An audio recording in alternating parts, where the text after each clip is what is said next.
You can stop. Okay. I'm gonna have to have this thing in front of me. It's creaking otherwise.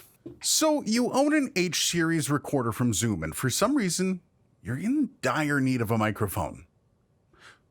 Can you just use the included XY stereo mics for voice work? I don't know. I asked you. Well, I guess we can find out together.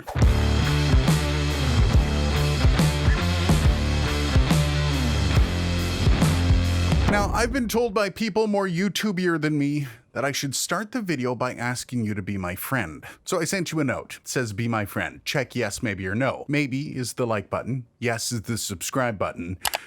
We all know what the no button is, so please don't hurt me. This is one of those things that you never really think about. Because generally speaking, if you're using this for anything other than wild sound capture, you're probably using a separate microphone.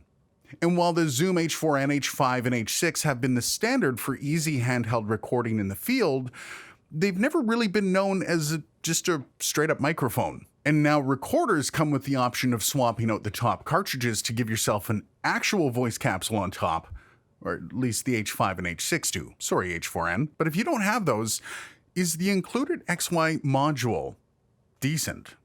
Well, you may consider some drawbacks of using these microphones, namely the fact that they're unidirectional stereo-paired condenser mics, and they are sensitive.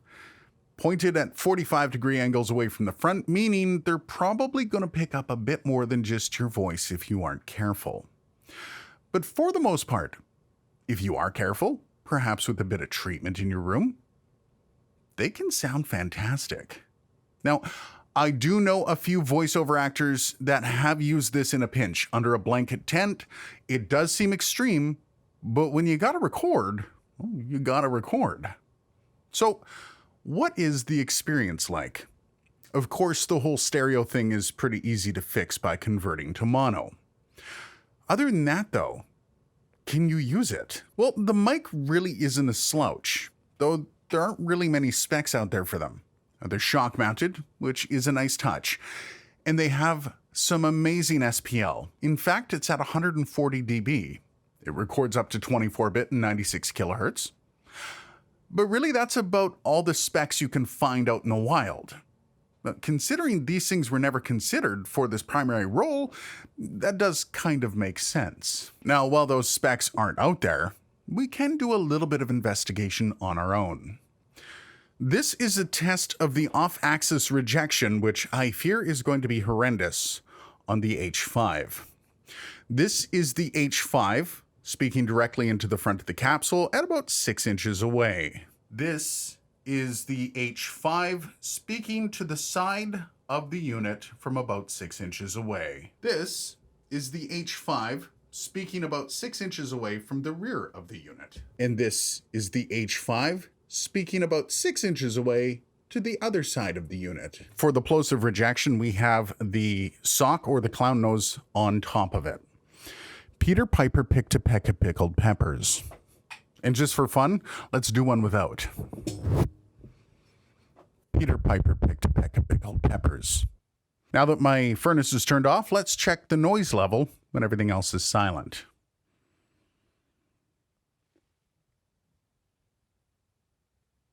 Now, I normally do handling noise at this point, but it's a handheld unit, so...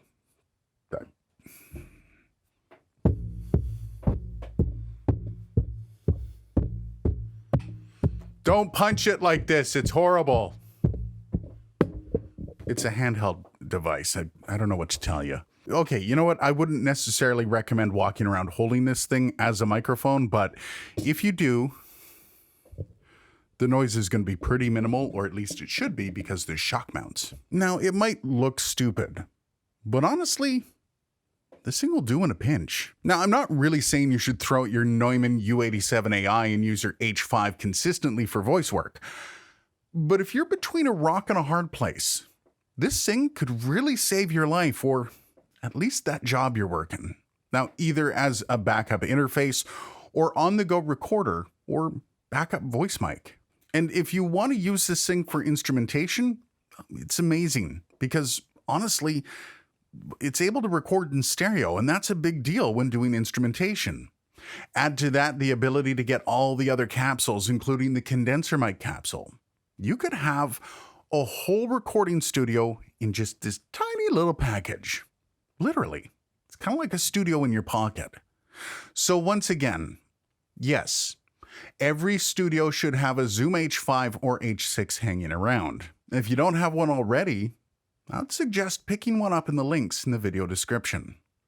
Thanks for watching. If you like this video, why not check out my Zoom H5 walkthrough? It'll give you a bit more of an idea what you're getting when you buy one. Cheers, and I'll see you in the next video. Somebody put hairs all over it.